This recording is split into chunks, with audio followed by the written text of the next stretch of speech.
Hey, this is Jeff. To get 2024 started, TJ and I are releasing one of our best episodes for thinking about your type and your rhythms. As we often say, if you're going to focus on just one thing when engaging the Enneagram, you should jump into stance work. For some of us, we're starting this year, but we don't have something we are really focused on that will make us healthier inside, and that's where we're going. In this episode, we pitch a handful of worthy exercises for those who want to do some real work.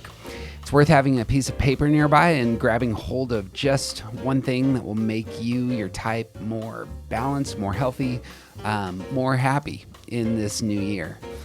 As a side note, this episode can be found on our sister podcast as well, which is called Start Here, where and in Start Here, we pitch a set of steps that everyone can jump into when using the Enneagram to get healthy.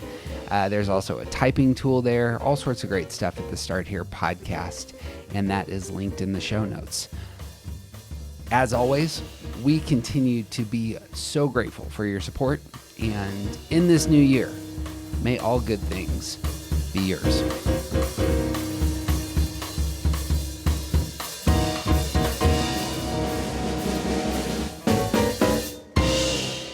I'm Jeff Cook. And I'm TJ Wilson. And this is Around the Circle. I'm walking slowly, I'm taking my time. All I like talking is starting to rhyme. I'm letting go of lonely, letting go of strife. I just can't get enough of this beautiful life. The Enneagram is a map of the human personality. It's a tool for navigating relationships. It creates language for what motivates us and helps us look at the way we look at everything else. Most importantly, the Enneagram's a mirror because sometimes you need help seeing yourself. My name is Jeff Cook. I'm a philosopher in Greeley, Colorado, and with me is TJ Wilson, businessman, lover of theology, and Enneagram ninja. Hello. A man who was up way too late last night serving a bunch of folks getting married, yeah? No, they weren't. They were all gone by the time I got into work. This is just serving random people coming in on a Friday night. Just a late night at the coffee shop. Yep. Rock and roll. There were a few of them. It worked. What's your favorite thing about hanging at the coffee shop late at night? I'm a nighttime person. I like the night. So it feels nice to just be out somewhere and not at a really loud, obnoxious bar. There it is. Yeah, it's a different vibe. Mm-hmm. More calm and peaceful. Yeah. Not a lot of coffee shop fights break out on Friday nights. Not a lot. It happens, but it's not super common. Well, we're on step 4 of our deep dive into steps. We're calling step 4 stance work. And in my mind, this is the peak. You have walked up a mountain, you get to the top, go down the other side. This is the peak. This is the work. Dealing with your low side, understanding your number, and then doing stance work. Yep. That's the effort. Everything from here, man, it's just walking downhill. Well, and honestly, like we've said this over and over again, and this wisdom comes from Suzanne, who might have gotten it from somebody else, but like you could park here for the rest of your life. If you're only going to do one thing with Enneagram knowledge, stance work is probably the one thing to do, and that's stuff that you could be working on for the rest of your life. I got a reason that comes to mind for why she would say that. What comes to your mind? Like, why would she say that? I think that because A, stance work is so important, and B, because there's so many aspects that go into, like there's sort of like unfolding layers about what stance work is.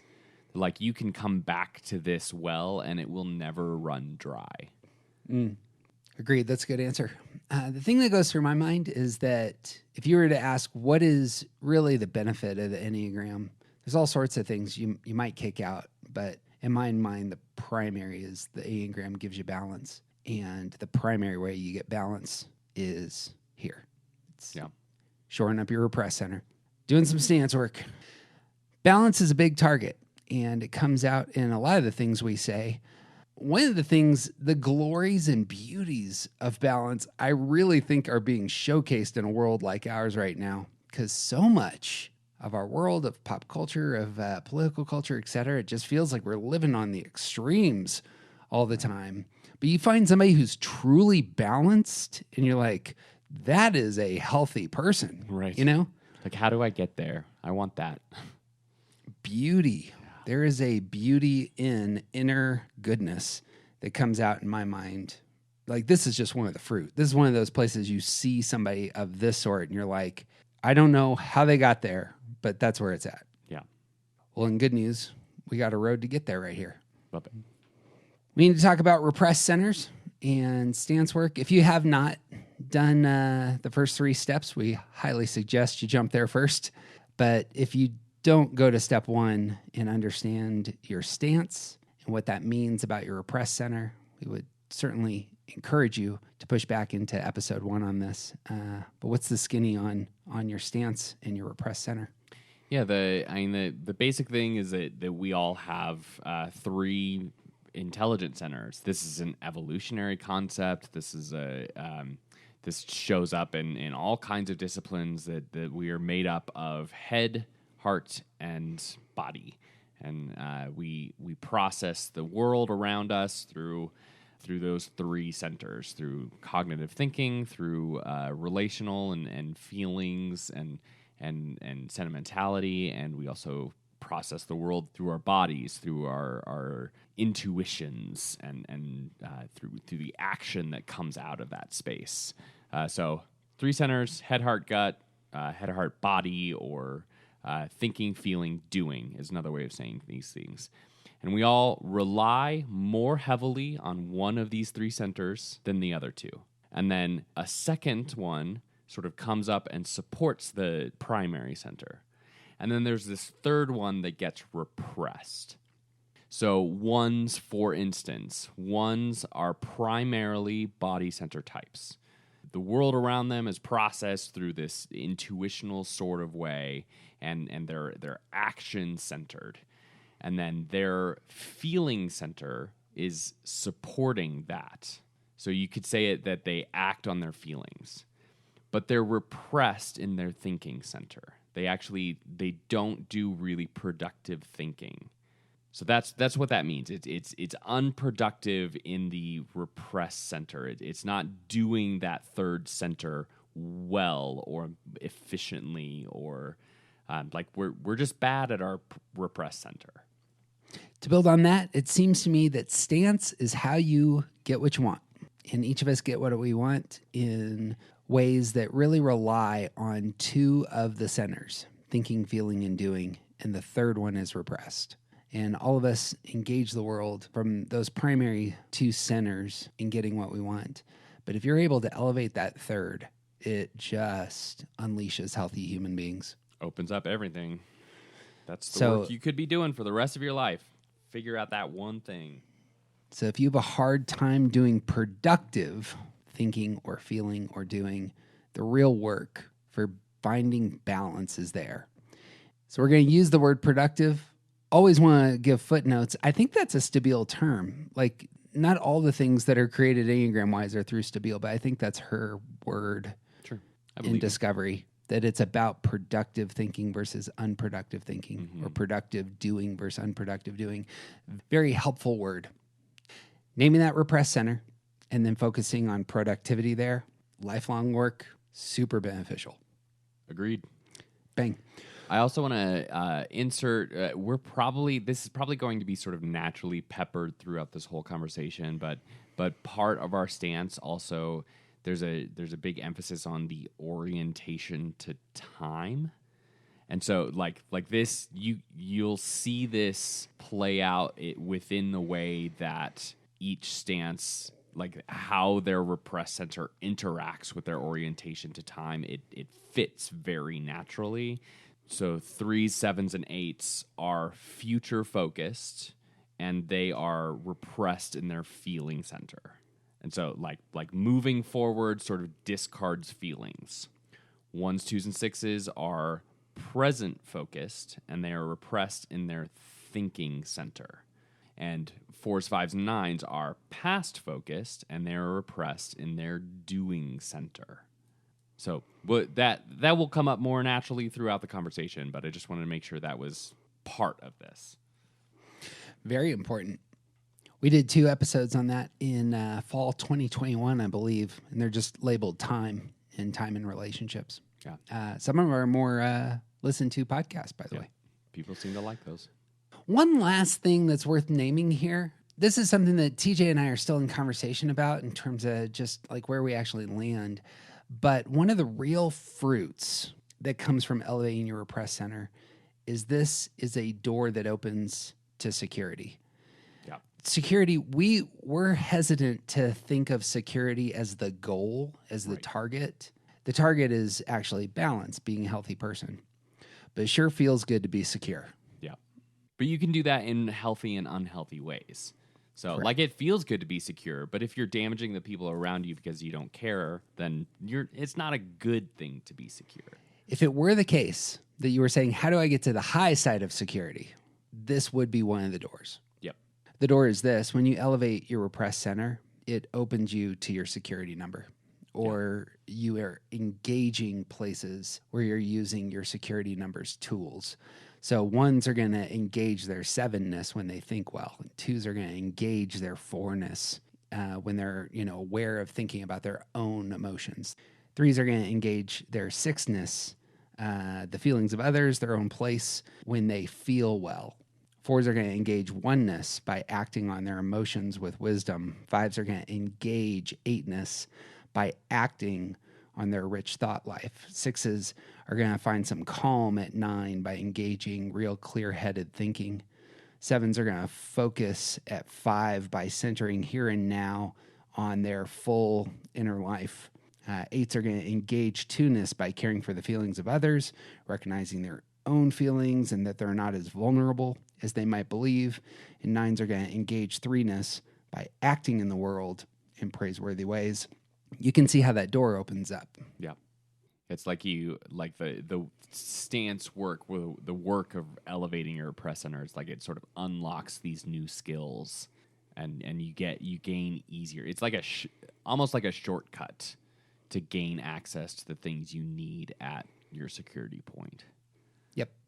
Feels like a marriage there. It's almost like a two-way street that your security number and your primary center kind of meet in those spaces and the door opens, as opposed to a chicken and the egg, which comes first. Right. I get the sense that there is effort, but that somehow your security numbers tools kind of meet you in that effort. And as we've kind of said in the past, there's something about going to the high side of your security number that's filled with grace. Yeah. I don't know how else to put that. That's my experience. Yeah. There's things you get there that you can't manufacture, you can't create on your own. There are lots of habits and there's things in the world that we can get by working hard enough, but there are a lot of things that you can't get by working hard enough. You just receive it, and going to security in really healthy ways, you receive stuff that you can't make. The stuff we're going to do is almost like creating the platform for that experience. Mm-hmm. Say it were the case that you're a marathon runner. You can do all the effort to run the marathon, but you can't manufacture the joy of the experience of the marathon. Like, it might be miserable, And that's what it sounds like to me. That's right. Like, relationships are this way, where becoming the kind of person who is worthy of love is a lot of work. Mm-hmm. But you can never produce by your own effort somebody loving you. Right. And I don't know, that's how I experience my security number on the high side. I can get to the low side of security real quick with a bottle of gin. Yeah, that part's easy. Low side of security is easy. High side it's a lot of work, and the things you get there, you receive once you get there. Yep. So we're going to start with the aggressive types. 3, 7s, and 8s are going to have unproductive feelings. They're going to be assertive in getting what they want. You want to talk about 3, 7s, and 8s and not having productivity in their emotional life? Yeah, it's great. Aggressive or demanding or assertive. A lot of 3s don't like the word aggressive, but they do like assertive. Nobody really likes demanding except for 8s. And basically, these types are like I said earlier, they're future focused. They have goals. They have things that they're aiming at, and they want to get there, and they want to get there in the most efficient way possible. And all three of these types don't have a solid, healthy, and effective relationship to their feeling center. And that plays out in very different ways. Sevens are looking for they want things to be enjoyable, and they're sort of running away from from unpleasant experiences because they don't want to be stuck in those unpleasant experiences. So they would say that they are great at feelings so long as you're talking about the good feelings. But that means they're not engaged with half of life. They're not engaged appropriately with all of the things that make us more whole people by experience. Like you can't really have great without understanding what terrible is, and so they're stunted. They're missing out on this richness that comes from the lower side of feelings. Eights are. They don't even have a plan. They're already doing their plan. They have a goal that they have goals that they are working towards, and they are actively pursuing those goals at all times. And they don't really care about who they hurt to get to their place because the thing that they're doing is more important. And they have actually worked so hard to create this sort of protective barrier to make sure that the inner vulnerabilities, that they don't get hurt on the inside, that their inner person doesn't get damaged, which means that they aren't engaged with that inner person. It means they aren't engaged with their own soft, gooey center in appropriate ways. And it also means that they don't understand other people's soft, gooey center that well. And threes, while threes are actually taking in everything to their feeling center, they interpret other people's feelings really well because they need to know what you want so that you will think they're great. So they're going to engage that. They get that. But they're not engaged with their own center, their feeling space, because those feelings get in the way of them being whoever it is you want them to be and of accomplishing their goals. And feelings are messy. They're inefficient. They get in the way. That is all stuff that we can deal with later because I have these goals that I want to accomplish right now. And all three of these types, because they don't really fully engage their own emotional center, they really, really do not understand the impact that they have on other people. This thing that's well worth saying, oftentimes, like when we have a conversation with Sean Palmer that we're going to release here in a month or two, he described assertive types as those who are moving against others or moving in spite of others, I believe. Mm-hmm. It's almost like other people's feelings are the problem, but it's actually feelings in total. It's both other people's feelings and not understanding or doing real business with one's own feeling. Right. That's the problem. Right. It's the whole category is a huge obstacle. Right. My feelings, their feelings, they're just an obstacle to the fun we need to have, to the goal that we need to pursue. The work we need to accomplish. Yeah. There it is. As such, there's a huge hole in being a holistic person. Right. And this is the way that each of these repressed centers sort of expresses itself in the world. You can see doing repressed most cleanly because, they're not doing anything. Thinking repressed is actually a little bit harder to see, but feeling repressed is the one that we almost celebrate it in our culture. Yep. Because of the ways that we've sort of denigrated being openly emotional. It's a problem. It's a huge problem. And I think we're moving away from that, which is nice. But most of these, like most 3s, 7s, and 8s have actually been encouraged, whether directly or indirectly through like film and media and whatever else, that dealing with those emotional centers are... It's okay to not ever worry about this. And that's just it's just a false thing that we've been teaching people. Yeah. Just to earmark it, I think maybe the only time that I'm really glad that these types are feeling repressed is when there's a huge emergency. Yep. I've been in a room, a few rooms in which a woman is giving birth, in which something goes very badly. And then all of a sudden, it's actually those who are more assertive who step up, speak, cut through the emotion of the moment and say this is what needs to get done. Yeah. That can be real helpful. It's a superpower. It's a great good. It would be bad if you lived in that space. And it would be bad if that was the only thing happening in the room. Sure. Okay. Yeah. Talk about Like that. if there's no one in that space who is capable of understanding and engaging the feeling center, then the person who absolutely needs to take charge and move things forward, they could potentially be discarding things that are really important. Oh, I see what you're saying. Yeah, there is a wonderful dance that takes place between, the driven goal-orientedness that we see here and real wisdom and emotional intelligence. Like, there's a sweet spot to be found. Yep. And it all Very comes back to balance. Yeah, Balance is the word of the day. it's elusive, but that is the golden target right there. Right. In good news, the 3, 7s, and 8s out there are just itchy to hear. All right, well, how are we going to do this? What are we going to do? Bring it.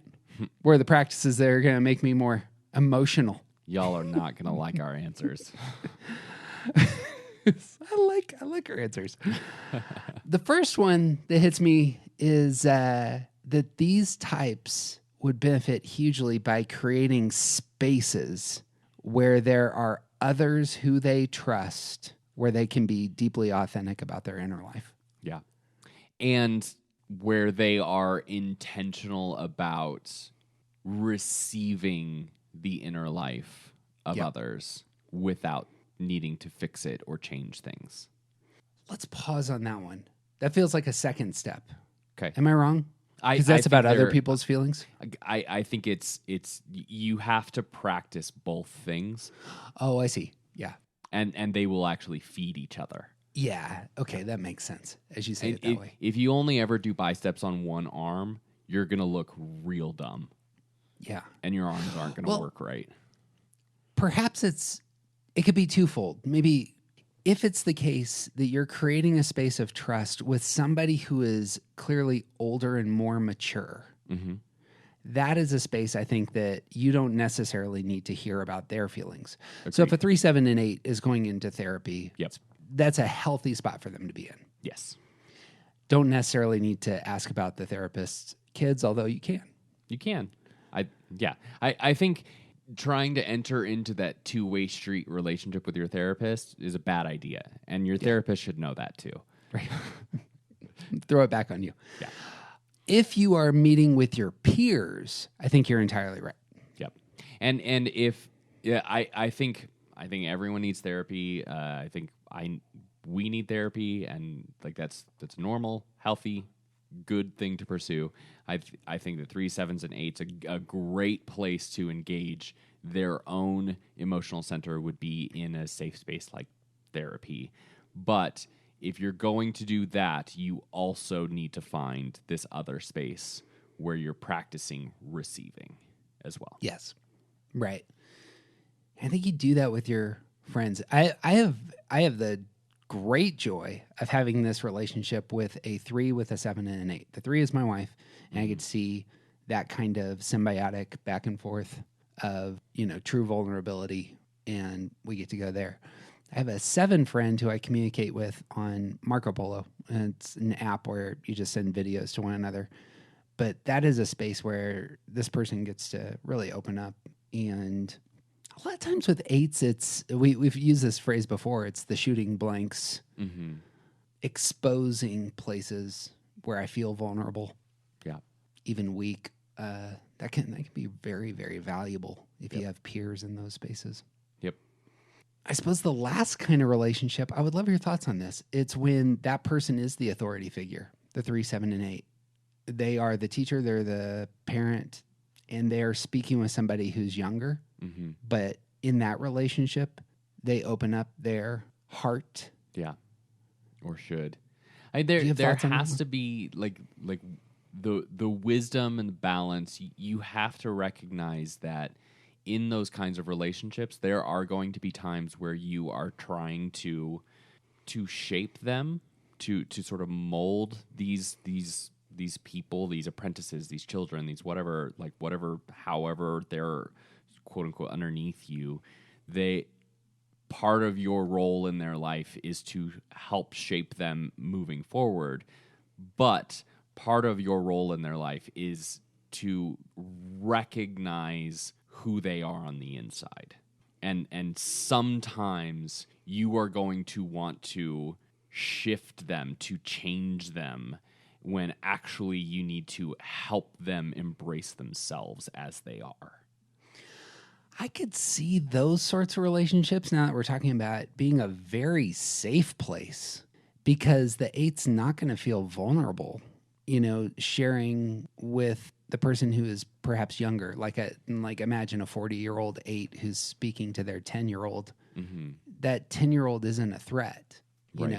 or the 7 speaking to their daughter, saying something like, you know what, sometimes I'm afraid too. Right. The 3 doesn't feel like they need to perform for the 6-year-old who has boogers on their face. Like that's a safe space. Right, right. But it's also a space that could easily be, these types, especially as parents, can easily ignore the feelings of that person because they want their child to come out a certain way, to grow up a certain way. Sure. Yeah.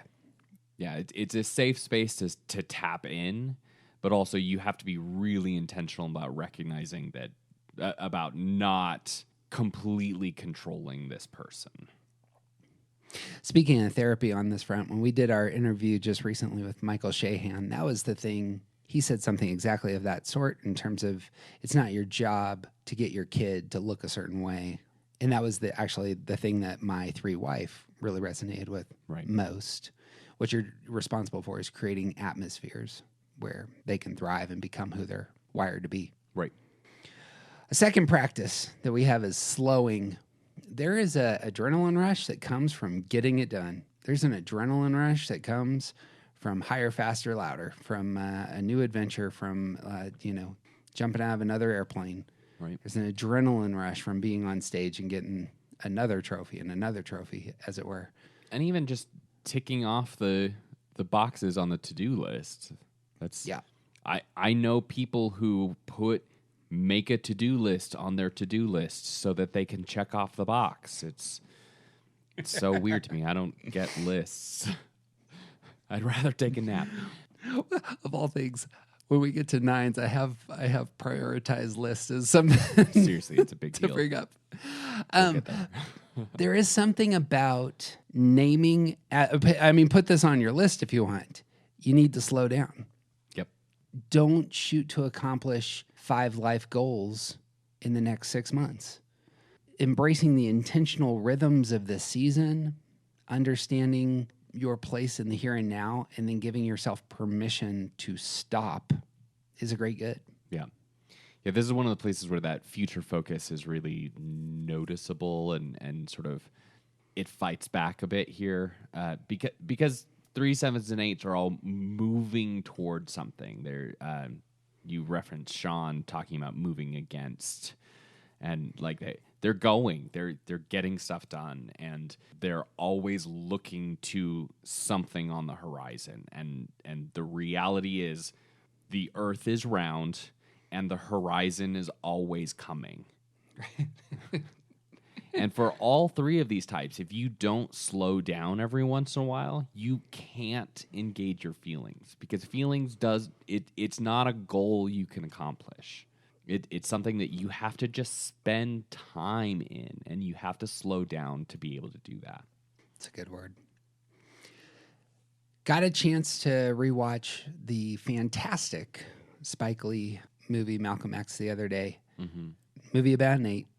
The turning point in his life, played by Denzel Washington, is when he submits to spiritual direction. Yeah. And he's obviously a Muslim. The image of surrender that comes out of Islam, real powerful. And it's portrayed in that movie in terms of his spiritual journey in a wonderful way. And what you see is a super healthy person emerge in a lot of ways. Mm-hmm. The more that he takes on a submissive posture to spiritual direction, and that might be another step for 3, 7s, and 8s. Right.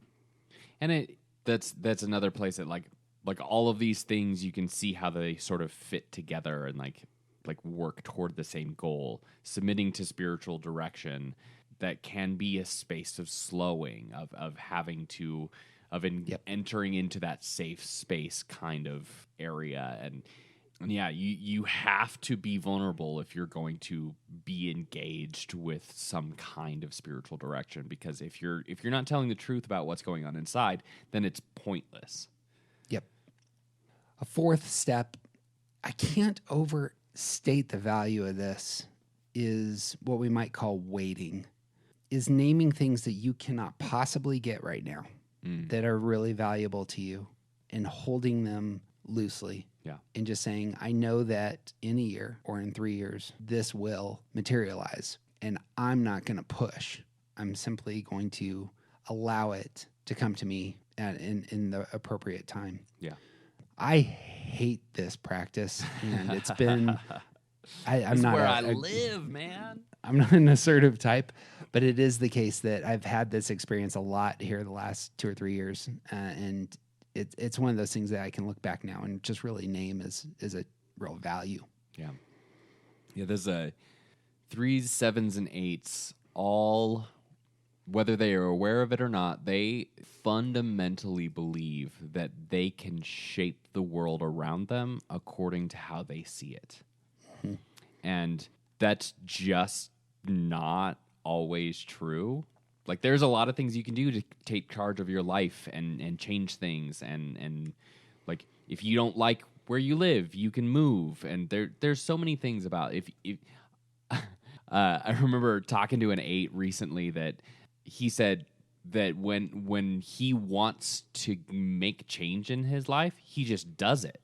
And he doesn't understand people who do it. And it's like, well, no, but there are so many other factors about how this actually plays out for so many different people. Like maybe you have a physical disease, and so exercising is actually really bad for you. So you can't just like become fit. Like there's obstacles for lots of people because you see the world differently than how other people see it. Yeah. And sometimes you have to recognize that the thing that you want to get to, you can't make it on your own. Yep. And you may just have to wait for it to happen, especially because other people have agency as well. I would love to give 2 examples on this, because I could see 3, 7s, and 8s out there going, I don't know what the hell you're talking about here. Yeah, this is a place where you need to think about, engage your feeling center. One example would be monetary. It would be with investments. Mm-hmm. One investor, very famous, presently is sitting on $150 billion of cash and has publicly said he can't find anything to buy because no opportunities have really presented themselves. I heard Twitter is up for sale. That's a 7 making that happen. Oh, right. By the way, side note, in a recent podcast, Elon Musk was engaged. We talked about Musk in the context of 5s, but that man's a 7. Sure. Just he's going to play with that toy for 2 years and then go do something else. Oh, yeah. So we know this. It just didn't get on tape. He's not really going to even like get rid of the toy. He's just going to drop it and walk away. Ooh, something shiny. The thing about this particular investor is this is his whole, it's Warren Buffett, but he'll wait like 5 years. But then something happens. There's, the housing market crashed in 2008. That dude bought a New York bank for nothing in 2008. It's like, and you can't manufacture that. You just have to wait. You have to be powerful. You have your resources and assets, and you're simply waiting. A second thing that I'm experiencing personally is that we're simply waiting for one of our children's brains to develop. And we know that it's not developed right now. And we know that in 5 years, they're going to be in a much healthier spot. Their emotional life will come into balance, their ability to connect with the world. But there is so much physiologically that we can't control. Yeah. And it's just a waiting game. Literally, like, there's nothing that you can do to speed up science. Yes. So much of our world, and we've talked about this a lot, especially with American culture, man, it is propelled by 3 7s and 8s half the Right. time. And it's a can-do attitude. That's fantastic. Like, I go to Europe, and I have family in Europe, and they're always like, they hire Americans all the time because of that can-do attitude. They love it. It's very different in that culture. But on the flip side, sometimes you do have to wait for the sun to rise. You know, you want to plant tomatoes in March, but you got to wait till May or they're all going to die. You know? Especially if you live in Colorado. There will be a freeze and they're all going to die.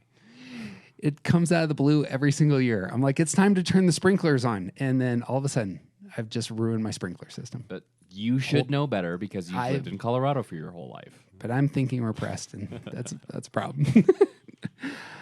Another activity is retreat. I think that all the types can benefit from retreat, but finding places where you can't accomplish anything for 3 7s and 8s is real valuable Yeah. for different reasons. You got thoughts on that? Yeah, I think it's setting aside the things that you need to get done. It's letting go of the to-do list. It's stepping away from your normal rhythms.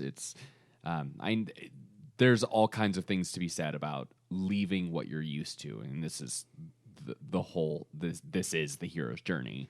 But for these types particularly, it's always working towards some kind of goal. When you step outside of the arena where your goals exist, then you gain the opportunity to think about something other than those goals, the accomplishments, the work that you're trying to get to. Yep. 7s might be licking their chops. Of course I want to go on a vacation. Of course you do. There's something about the productive retreat for the 7 of intentionally designing the space where you will engage your inner life. What does that look like? What does that retreat look like? Where you've created space to do inner work. That's actually the retreat that 7s need. 3s and 8s are probably obvious. Right.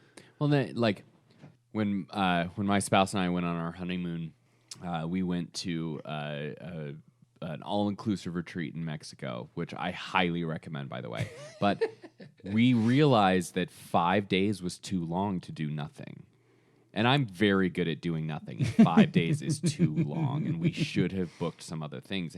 And like, I'm looking at the list of things that are available in the area of where we were, and like, there's all kinds of activities and like boat trips and parasailing and like we're surrounded by a town, so there's places to go and like things to see and shows and whatever else. And 7s are naturally engaged with all of the things that are available on those trips. That's like why aren't we doing all of them? And the retreat for 7s is actually to not go and do all of the things. Yes. Because if you're just taking your list of all of the things that you're doing at home and just transcribing it to all the things that you're doing on vacation, then you're doing the same thing just in a different location. Exactly right. Lastly, and I have this for each of the types, this would be the spiritual practice of prayer. However, prayer may work for you in your heart and how you connect with the world and with God and the rest. Prayer can be and has been one of those traditional places that lots of people go to shore up their repressed center. And so for these types, it seems to me in prayer that acts of confession and really taking a full inventory is incredibly valuable.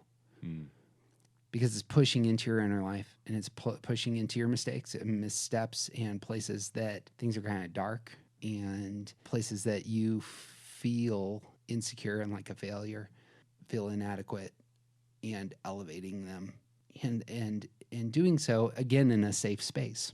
Right.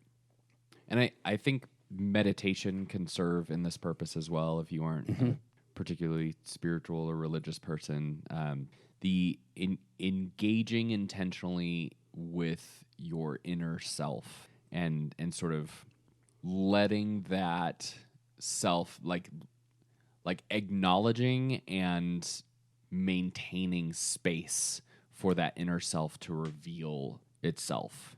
Like that's part of what confession is. That's what the full inventory is. Like for those of us who are religious, we're we're trying to connect with some power outside of ourselves. But even if you're not, there's still a space here where you are intentionally engaging with your inner life.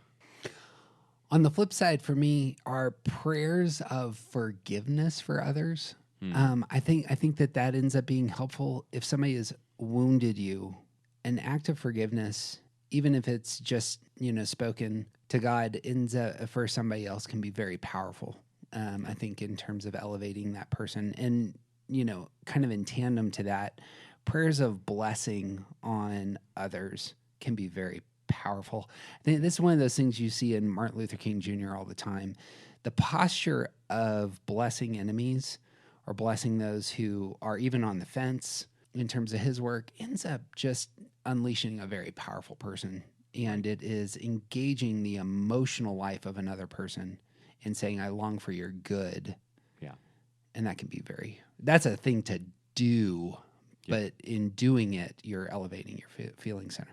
Right. And obviously there's a lot to be said about, like, we're not advocating for, if somebody's abusing you, you need to leave. You can pray for them from another room.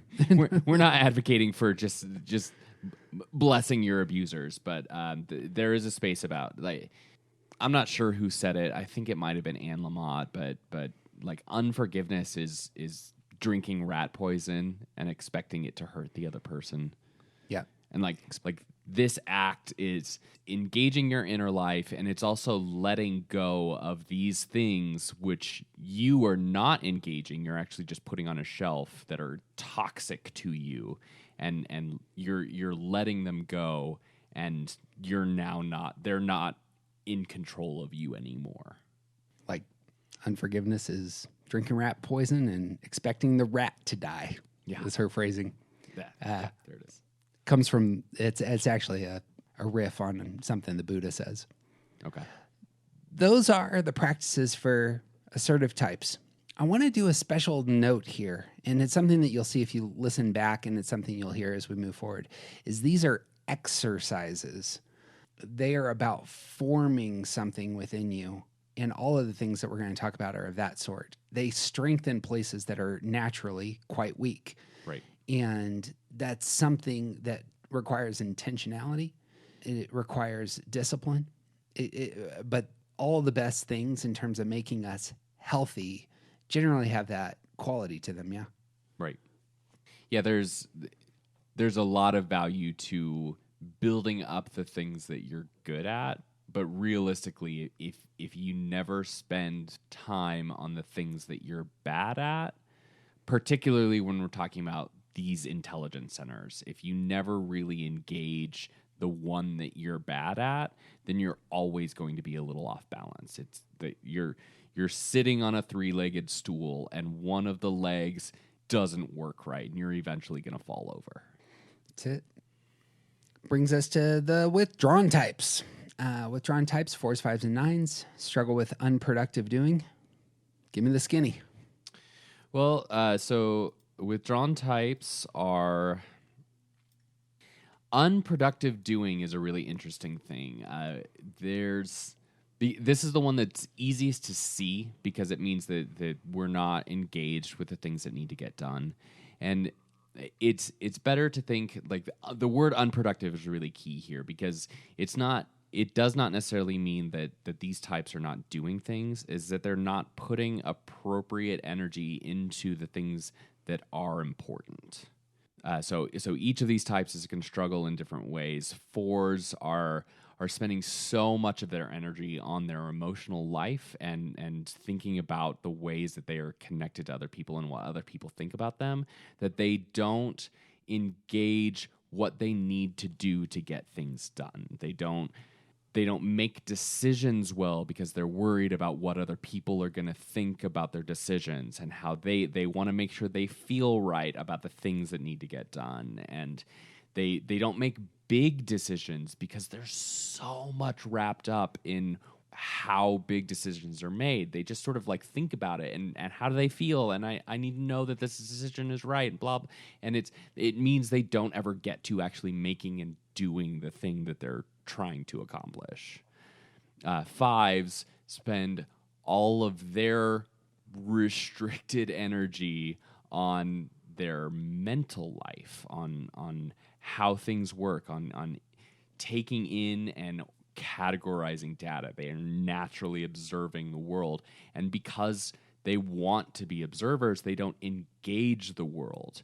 They would much rather watch and take notes than to actually be part of what's happening.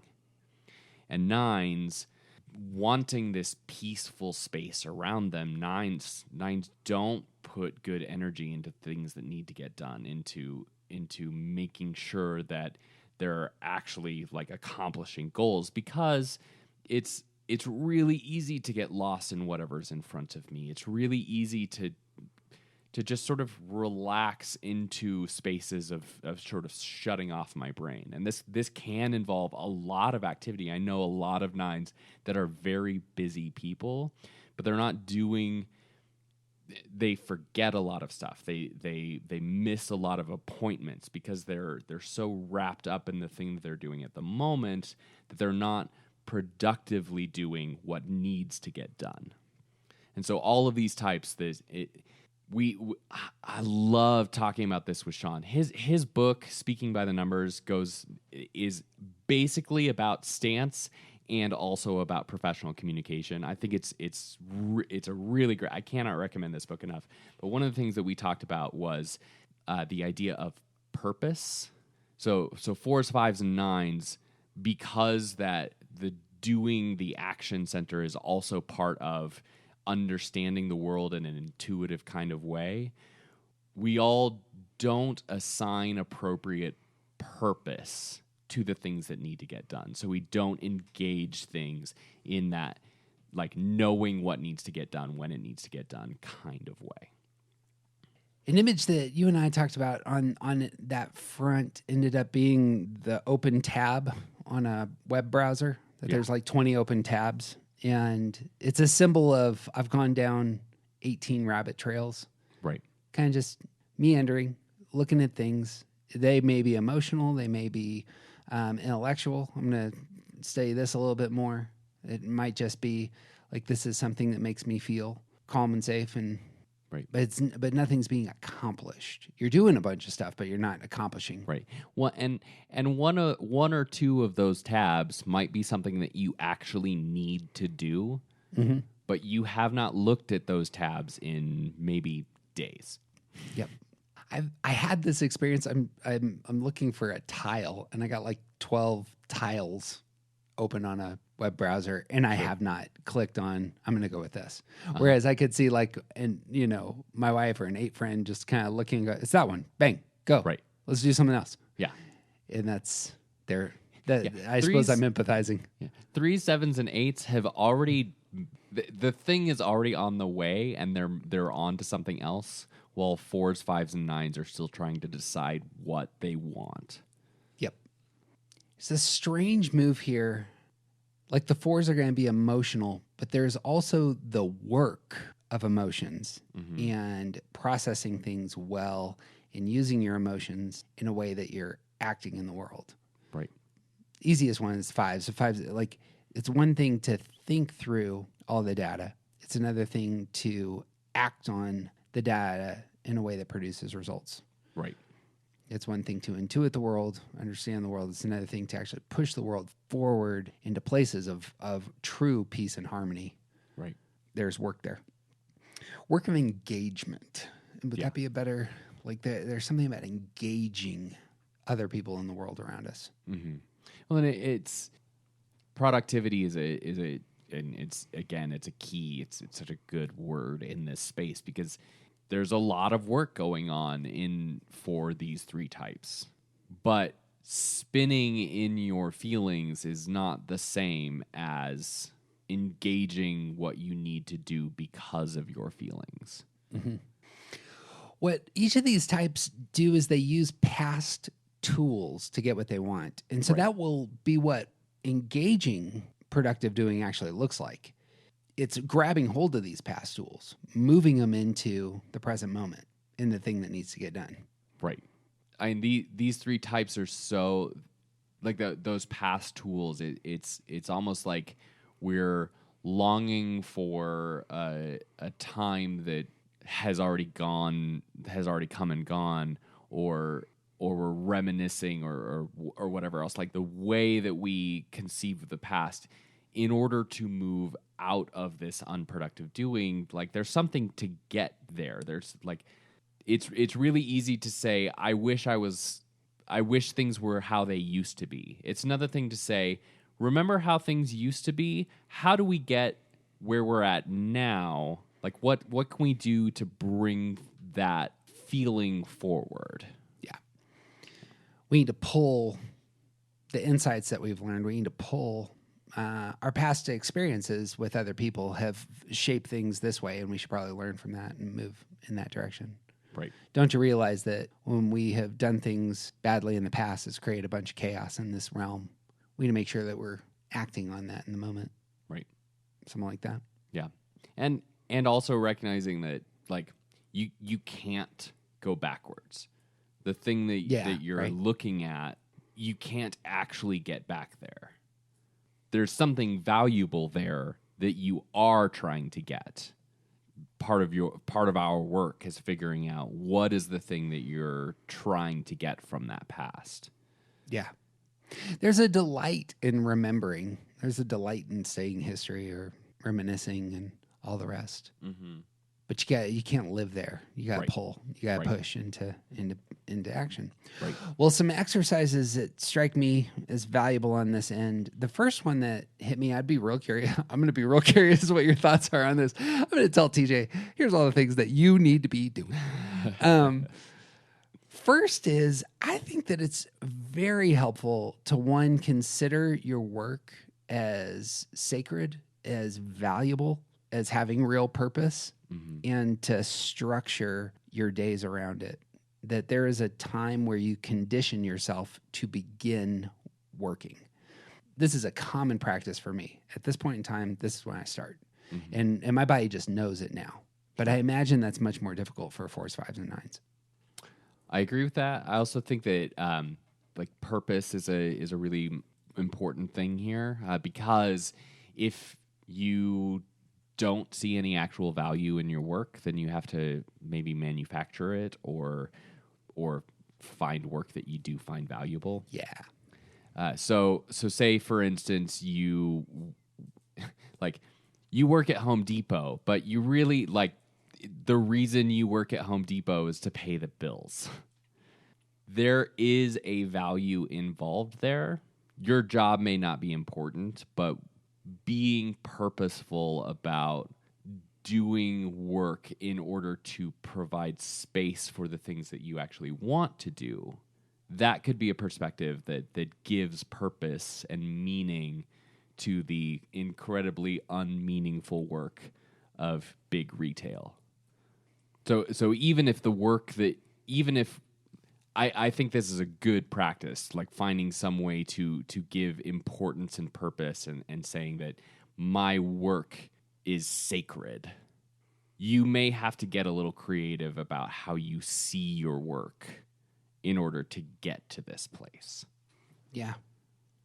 Building on that, and this is going to be true of the next 3 types as well, but there is something about prioritization, of prioritizing this is meaningful and important more than the other things on the list. Right. If you can have a prioritized list, it's really valuable in that you are assigning purpose to what's in front of you, and you're not just stumbling into it. It's like, well, I guess I could do this. There is something about saying this is most important and worthy of my time, and these other 5 things are not, at this moment at least. Yeah. And that, I think that creating a to-do list can be really valuable here. Organizing your to-do list, it could be entirely arbitrary, but if you give meaning to the order of your to-do list, then it has meaning. Yep. This can also be a space where it's probably really good to invite other people to, consult, to help you make, like if I didn't invite my spouse into the consideration process of some of my bigger to-do lists, then I wouldn't organize things in a way that considers how she needs my to-do list to go. Yep. I naturally have this experience given the job that I presently have now. But presently, the work that I've picked up is taking very old buildings and making them amazing. Here's the thing about very old buildings is you have to do things in order. And if you don't, you'll screw the process up. Right. So we have to do foundational matters first. And if you don't understand that the things that are the least sexy, the things that cost the most and that nobody will ever see, Yep. end up having to take place first. And so we're spending time trenching, adding cable lines, adding, electricity and we're redoing the circuit boxes and the plumbing. If I get those out of order and I just jump to the drywall and painting and adding art on the wall, but I haven't done anything behind the wall, it's going to just screw everything up. I'm just covering over. And There you're is a just kicking the can down the prioritization. road. Yeah. So much of unproductive doing is just kicking the can down the road. Yeah. Or dressing it up for the time being to just function in the world for a minute. But again, there's the purposelessness Yeah. at work. Basically house flipping at this point. Another, Fine, I'm not bitter. I don't know what you mean. Not a big fan of house flipping. Oh, I get you. Another exercise, and this goes alongside exercise, is I think the 4s, 5s, and 9s need to name a physical hobby they really enjoy.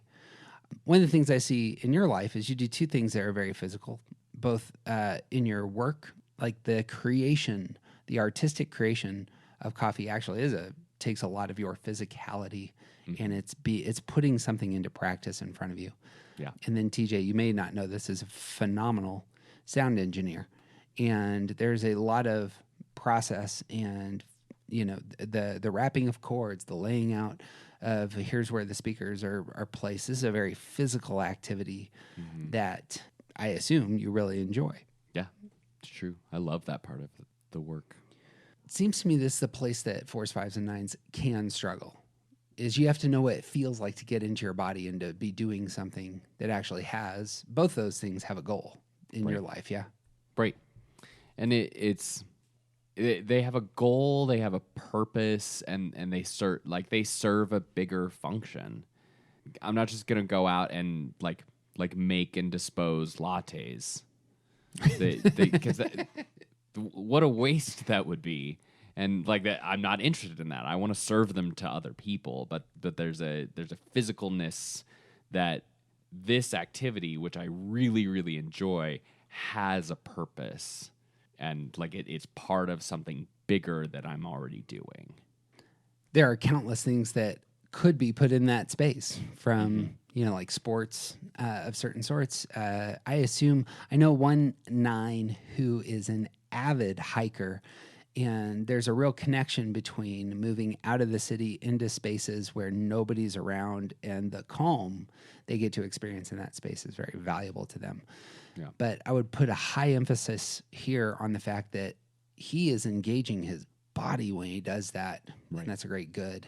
Right. So, obviously, for example, I mean, TJ can speak to this. TJ has a pain disease that ends up being an obstacle to engaging his body, and so you gotta get creative. Yeah. Right. Oh yeah, absolutely. Yeah. I know that I should exercise, but I think exercising is dumb, and also there's physical limits to it. But the fact of my job is work.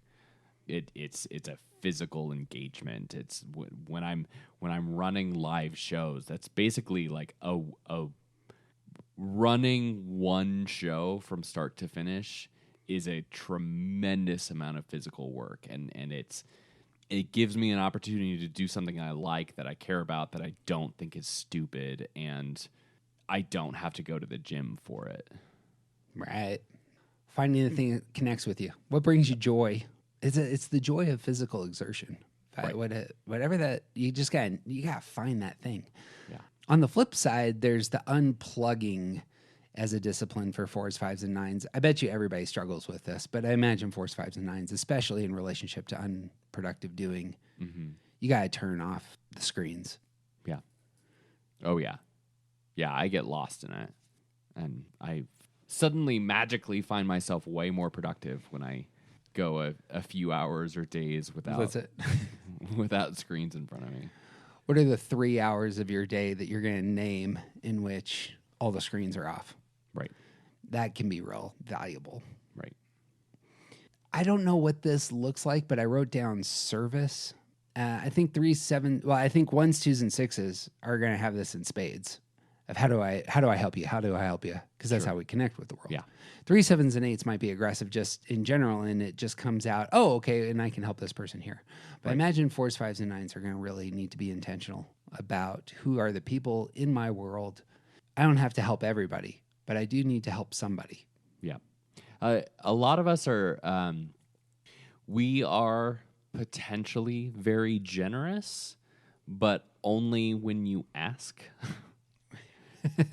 Sure. You know, like I am not the type of person to offer my help, even when someone is deeply hinting at it, but I will probably say yes if you ask me for it.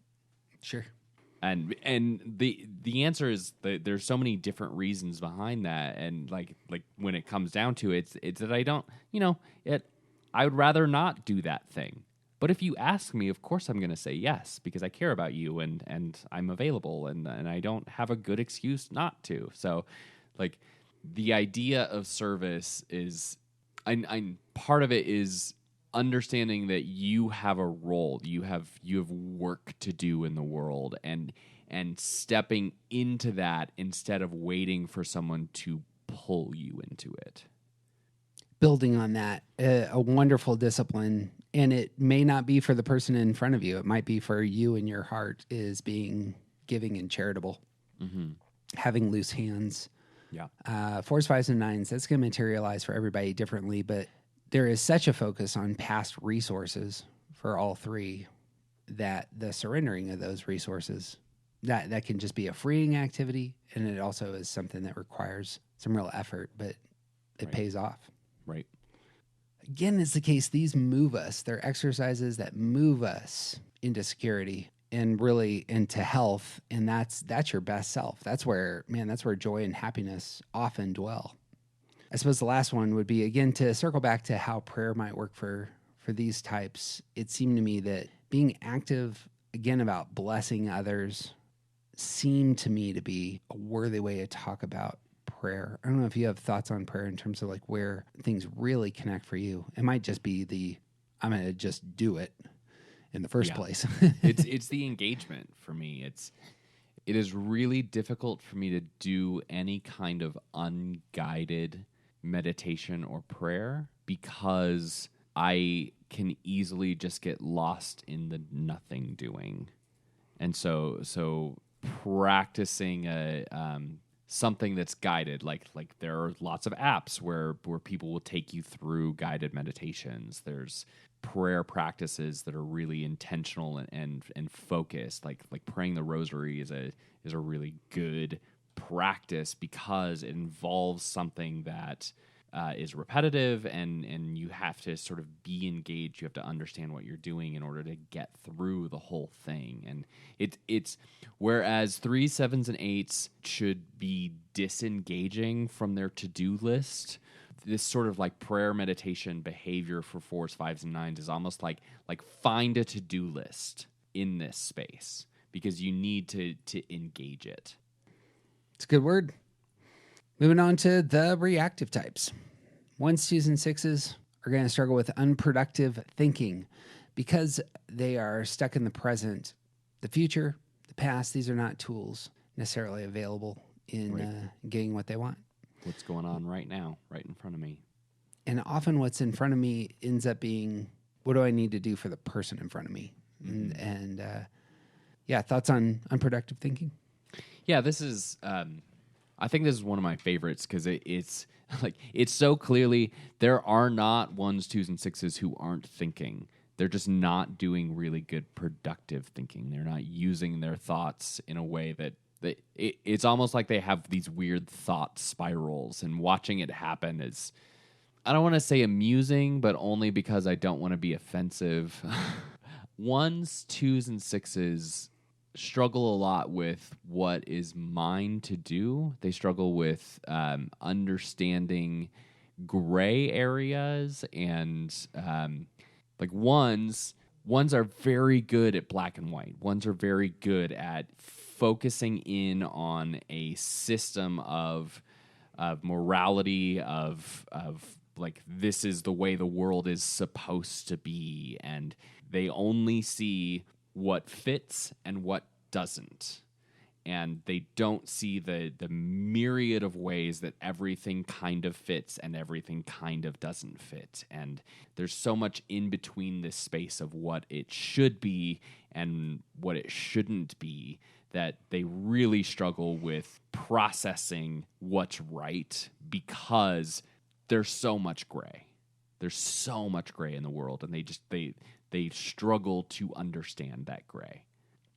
Twos are not engaged with themselves appropriately, and they just want to be helpful to other people. They gain their value from being attached to other people, and so obviously there's always something that other people need, and I am going to continue doing the things that other people need. And they struggle with thinking about what is mine to do, what is important for me, because they aren't focused on themselves at all. And sixes who do not trust themselves and don't trust the world, don't trust that things are going to work out. It's this inability to know what's right. It's all three of these types are essentially, they're looking for outside validation to help them understand their thoughts, or even just shutting down their own thoughts and letting someone else do the thinking for them. Materializes commonly as verbal processing. Mm-hmm. One of the things that I've experienced in my own life on this front is I need to get my intuitions around my thought life, and that's why I'm verbally processing. Once I speak it, then my intuitions, which is my intelligence center, can take hold of it as a one. Right. I see twos doing it. They speak it, and then their emotional heart can, grab hold of the words and kind of get a sense of where they are in the world. Mm-hmm. In sixes, when they speak, they're trying to get their heads around the things they're speaking to other people, and that's why they're doing it. Right. We are the Ready, Fire, Aim crew. We're not engaging aiming. We're engaging those other elements of doing and heart. And that's just where we feel most comfortable. Right. All sorts of rabbit trails for our heads to spin down because we don't have prioritized thinking. Mm-hmm. And we're not being productive. Right. And then as you think about those thoughts, then you have other thoughts about those thoughts, and like we all do this to some degree, but ones, twos, and sixes are particularly good at chaining, which is like connecting this one thing to this other thing and following this trail to where you get so far away from where you started that nobody understands what's happening.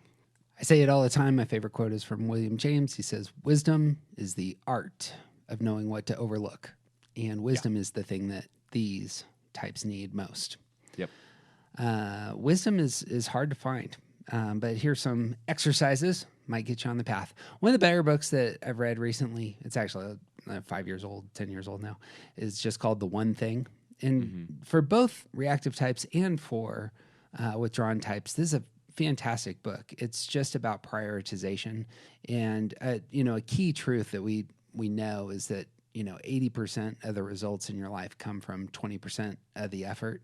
Mm-hmm. And so focusing on that, what's the most important 20% of your effort, and elevating the things that are the point. What is most essential, and just getting your head around, here's what's most essential, and anchoring there can be hugely important for these three types. Right.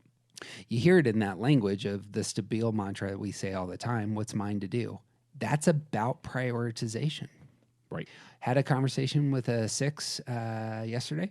Everything that she was struggling with is about not being able to prioritize. And so there's waves of information coming at you. Mm-hmm. There's waves of things you could be doing in the world. Yeah. if you cannot categorize, if you can't like say this doesn't matter for now, this doesn't matter for now, here's the thing that's most essential that's going to get my time, then you're just going to get tossed about by the waves coming at you. Right. And notice that, like, in talking about prioritization with withdrawn types, with 4s, 5s, and 9s, the goal there is to get them to actually do the to-do list. Yep. When talking about prioritization with 1s, 2s, and 6s, with the unproductive thinking, the goal is to do the list in the right order and to get rid of the stuff that shouldn't be on the list. Yeah. It's almost an opposite. It's the stop doing list that's really Sure. important Yeah. for reactive types. Yeah. Here are 12 things that are just it's just a waste of your energy, your heart, your emotional core.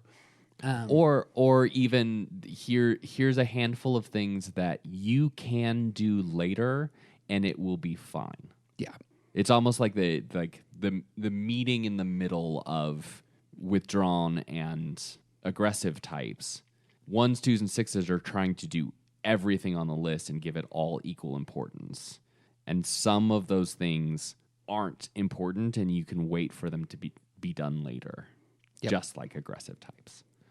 There's a whole company for a while there, Franklin Covey, that had a day planner, and the whole system was just based around prioritization. It was just saying, what are the things you must take care of this week?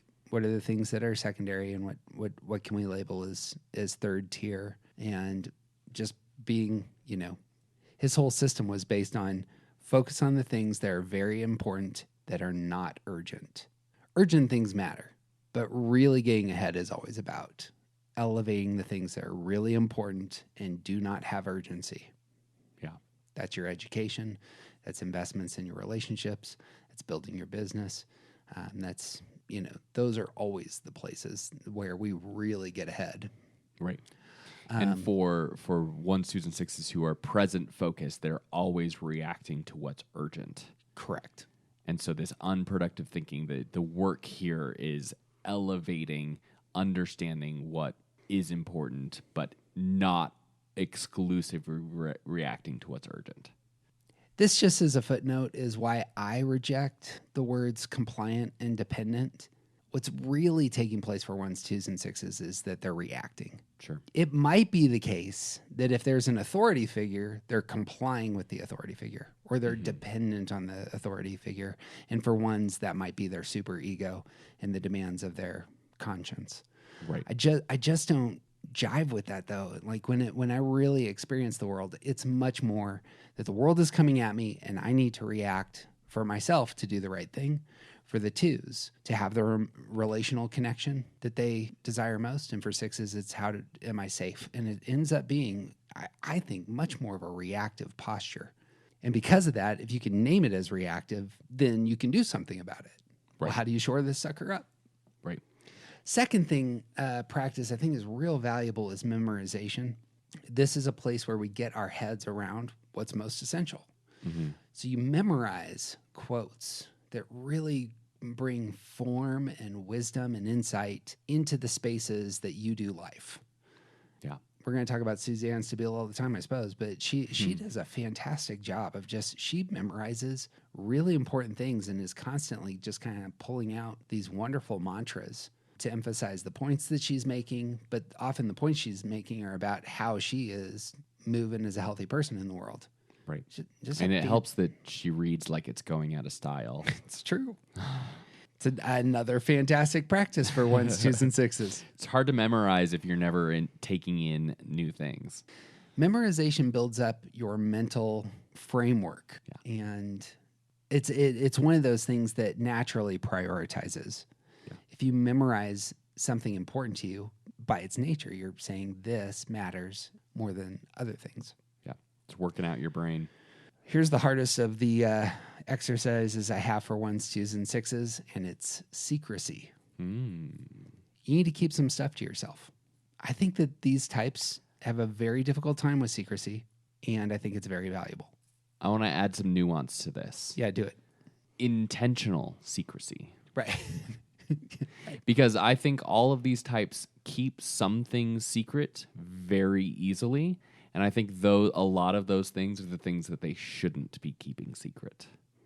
Sure. Yeah. This is correct. Yeah, and like we're talking about the verbal processing and the like. There's so much about 1s, 2s, and 6s that they feel like they have to share, or that they can't not, or they need someone else to say whether or not this thought is appropriate.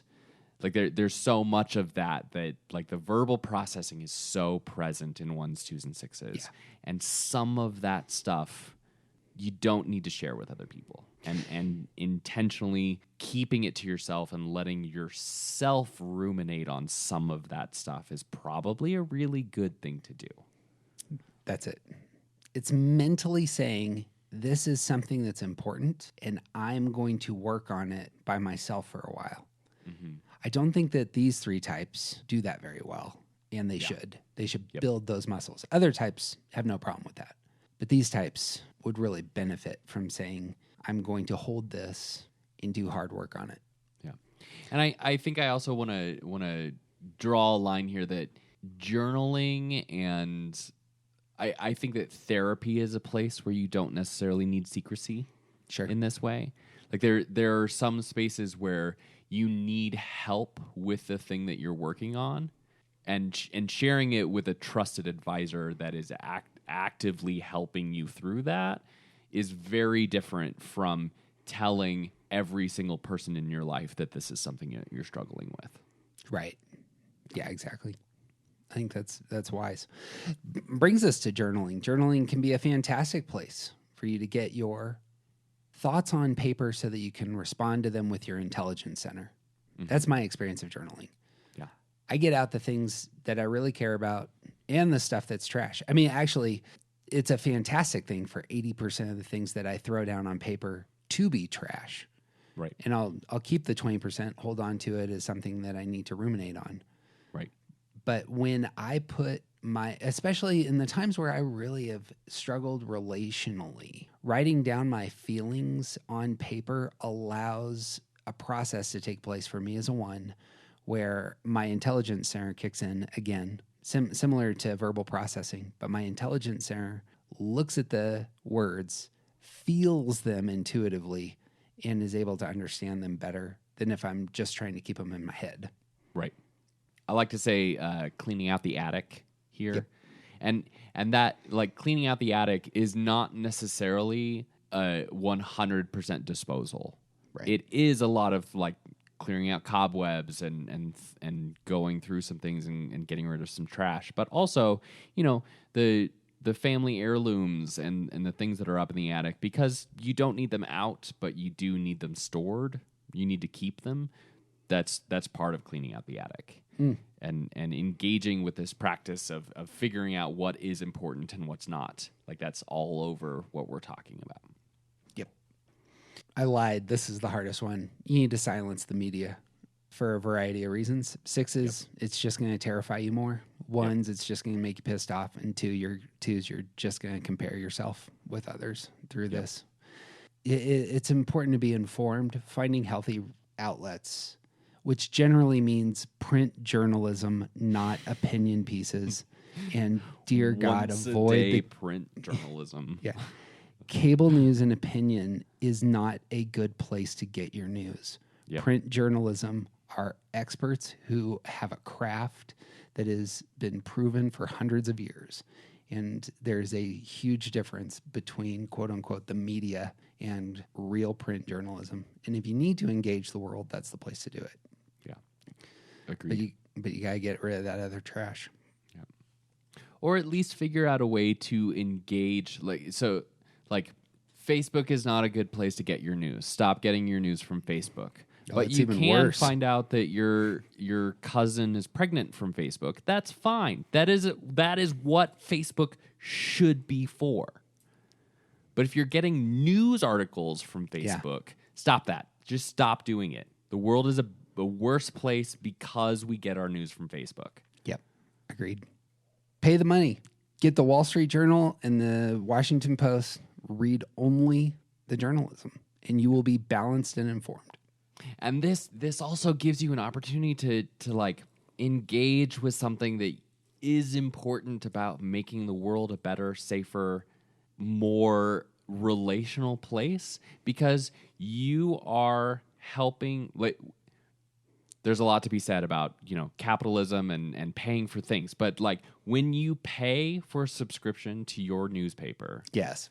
Yeah, that's it. you are paying someone else to be an expert on this thing, as opposed to getting theories from your third cousin Yeah. who lives in a totally different country than you. Yeah. Yeah, the news they're promoting is being funded by ads for erectile dysfunction. It's that kind of junk. And local news, like get your local newspaper. That's also very valuable. Although sixes avoid the sections where they're talking about local murders and the rest. That's not good for you. Lastly, for this crew, I think prayer walking is very valuable. It gets them moving. They're doing something. They know they should be doing it. You're out, you're doing stuff, and because you're doing stuff, it actually allows you to get your head going as well eventually. And that's at least my experience. Is my thinking process works best when I have shoes on and I'm outside and I'm going. And I have just found, especially in terms of trying to connect my heart and mind to God and my place in the world and the things that are important in processing all the things, that can be another place of shoring up my mental life. Yeah. It's a sort of getting away from the to-do list, while also still doing something. Yep. Nothing to react to when you're out there. Right. I can't improve anything. I can't compare myself. Hopefully if you're a six, hopefully you've found a safe space to walk and you feel comfortable. Something like that. So that's what I got for reactive types. I got one last thing I want to hit. I had 3 things that popped and it just worked for all the types as exercises that I think really do a good job of shoring up our repressed center. And so I just threw them down, and just for everybody, you need to take a day off.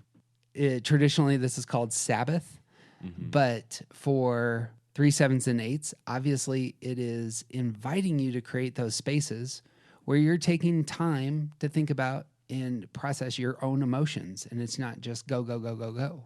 Right. Like that is super satisfying, invigorating, a place of joy, and it can be an unexpected gift. Right. Oftentimes that means putting a big X on a day each week and saying nothing happens here, and there's no problems to solve this day. And I cannot say this enough, and you might have to get wall stencils to put this on your wall to be reminded of this over and over again. But if you make a to-do list for your day off, it is not a day off. You cannot organize your day off and actually take a day off. Would that apply to the 4s, 5s, and 9s? Nope. You need 4s, to 5s, do it's the exact opposite. productive resting. Yep. Requires you to get. You need to, 4s, 5s, 9s on their day off. You need to figure out what you're doing, because it's really easy to just sit around and do nothing all day. That's exactly right. You need to name how you're going to rest. Yep. I think 1s, 2s, and 6s require that as well. I at least do. I need to say, I am going to go skiing. Mm-hmm. That actually is very difficult for me because I'm turning everything else off. Yeah. Like that actually is a great physical. Well, I know a buddy of mine who's a 7, and that's his move is on Fridays. He actually turns his computer off. He doesn't set it to sleep. He shuts the sucker down. Mm-hmm. And that's the key to him saying, I have entered a new space. Yeah. So I feel it when I go down into my basement. I have a projector in my basement, which I super enjoy. Watching documentaries, watching movies I've seen 12,000 times. This is just how I rest, and it's very invigorating for me. But when I'm walking down into the basement, that's when I can feel my body say, oh, we have entered this space now. Yeah. I don't know what that looks like for everybody, but you need to find it. Right. And there's something to be said about making this a really intentional and regular practice. It's one of the 7 days for a reason. It's not once a year. It's like there's bigger things that you can do on a more long-term kind of basis, but you need to get into a rhythm of taking some time off. Yeah. And not doing the same things that you do every day, because if you don't create space. Like there's no margin if you don't make a margin. Chris here says something in the Sacred Enneagram that is something to the extent of, if you don't create these spaces of rest and restoration, then your time off is eventually going to become forced. Yeah. And it's going to be only recovery. Yep. And that's not the thriving life that you want. That's not flourishing. Right. Yeah, we're spending an awful lot of time talking about burnout. Yeah. Within the last in our culture. several years. And that conversation has amped up like crazy in the last year. And it's because we all took a year off and didn't stop working. Right. Or we had to figure out whole new systems. Like my wife's in education. It is unbelievable what the solutions were. It was like, we're going to teach half the kids in person, half the kids online. Yeah. And so we're going to create double the amount of lesson planning. It was almost an entire year of the whole world can't do things. And there are several professions which was like, okay, great, we're going to add more stuff to your list. That's how you create burnout. And burnout is not rest. God bless you, nurses. The second one I had was gardening. This may be kind of out of left field. I think this is a really healthy practice for everyone, and it's not just my. I'm sliding this in because I got into gardening during COVID. There is something that our culture has lost in the ability to connect ourselves to the natural order, and there's something about the doing of it. I plant something in the ground. I consistently feed it. I watch it grow, and then I actually enjoy the fruit from it. Yeah. That is incredibly satisfying. For 3, 7s, and 8s, it forces you to kind of stop, right, and do something that is much more of a caring almost gesture. Mm-hmm. For 4s, 5s, and 9s, this is a productive doing, and for 1s, 2s, and 6s, it gets you in a space that I imagine it's similar to meditation for me, where I'm watering something and my mind, it centers in those spaces in a way that's very healthy. It's a silence. I've a lot 1s, 2s, and 6s need some silence as well, for their mental life. Yeah, it's also like there's so many different ways to garden that it doesn't have to be like you say gardening, and I immediately picture a sweet little old lady planting tulips, and it's like, if that's what you like, great. But if what you actually want to garden is corn, that's also gardening. Right. If you're trying to grow weeds or trees to build a barrier to keep out your neighbors, that's also gardening. There's lots of different ways that you can, the act of engaging with the earth and growing something on purpose. That's the aim with that. I really like that as a recommendation. There's something, just to build one last step on that, the intentionality of dealing with my food waste grounds me in a way I would never have guessed. Yeah. That I have this little container that sits on my counter for food waste, and I've just watched one YouTube video about how to create compost. And now it's going to sound disgusting, but I love the hell out of it. I got like 300 worms feasting on this stuff outside, and it brings me such joy. Because we got worms. worm castings produce fantastic soil, which produces fantastic food. There ends up being, I don't know. I would strongly recommend if you need a soul practice. It's been invigorating for me, especially in a culture like ours. And if your act of gardening is trying to grow food, that also helps deal with the rising price of food right now. This is true, because you can grow your own. You will singularly drive down oil prices because you're not having people, drive lettuce in from California to wherever you're living right now. Right. Last one, and this is all the types struggle with being present. You're either past oriented, future oriented, or 8s, 9s, and 1s. You're resistant to the present. The last practice I have is celebration, which is being present and sipping in the joys of life as they have come. Another way of spinning that is gratitude, creating finish lines, creating spaces where you say, I am thankful. It used to be the case that, or many families, I suppose, still do this. You sit down at the meal with your family and you say grace, and it's a place of gratitude. Mm-hmm. Finding that rhythm, that's powerful. Yeah. I mean, there's a lot to be said about just like a general gratitude practice of like engaging and contemplating where you are, who you are, what's going on in your life, and figuring out how to be grateful for things that are good. Mm-hmm. Like it's good for your brain, it's good for your heart, but also there's the idea of like really intentionally creating space for celebration, not just a regular gratitude practice, but also like real celebration of marking things that you have accomplished and saying this was a good thing and celebrating that. There's going to be a need to accomplish for withdrawn types. There's going to be an engagement with I did something that was good for reactive types.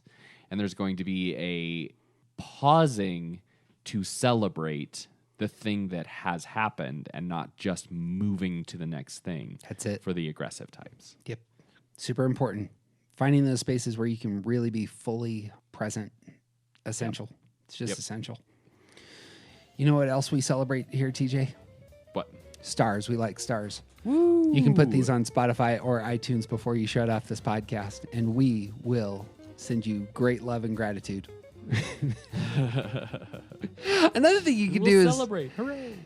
It may be the case that this is one of those things worth talking about with other people who are into the Enneagram, is common practices that you want to bring into your life here into the future. And talking with others who do Enneagram stuff, as we talk about in step 2, ends up being incredibly valuable.